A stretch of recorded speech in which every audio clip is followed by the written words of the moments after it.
કેશોદ ખાતે મનીષ ચુડાસમા દ્વારા કેશોદ આંબાવાડી સામે માંગરોળ રોડ પર બનેલ નવા શૌચાલયમાં લેડીઝ વિભાગમાં સુવિધાઓનો અભાવ જોવા મળ્યો હતો અને તેવી જ રીતે માંગરોળ રોડમાં પણ તે તકિયા પાસેના શૌચાલયમાં પણ તપાસ કરતા ત્યાં તો દારૂડિયાઓની મહેફિલ કરવા માટેનું એક સ્થળ નગરપાલિકાએ ફાળવ્યું હોય તેવું જાણવા મળ્યું હતું। શૌચાલયમાં દારૂની બોટલોની લાઈન જોવા મળી હતી। દ્રશ્ય પ્રકાશમાં આવ્યા છે અને સાથે જ જે રીતે આ દ્રશ્યો સામે આવ્યા છે અનેક સવાલો ઉભા થઈ રહ્યા છે। ગુજરાતમાં દારૂબંધી હોય તો આ દારૂની બોટલો ક્યાંથી આવી તે પણ એક મોટો સવાલ।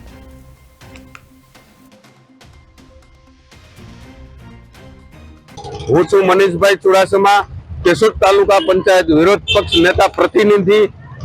મિત્રો, સ્વચ્છ ભારત એટલે કે સ્વચ્છ ભારત અંતર્ગત જે મિશનો ચાલી રહ્યા છે, આજે હું તમને આપણું સ્વચ્છ કેશોદ બતાવવા જઈ રહ્યો છું। ત્યારે આપણે મીડિયાના માધ્યમથી સ્વચ્છ કેશોદની મુલાકાતમાં આ જુઓ તમે, આ કચરાના ઢગલાઓ, આ સ્વચ્છ ભારત, આ કેશોદ નગરપાલિકાની હાલત અને કેશોદ નગરપાલિકાના બિસ્માર શૌચાલયો જે તમને ઉપરથી સારા સારા તમને નામ દેખાશે, ચળકળાટ બનાવેલું છે।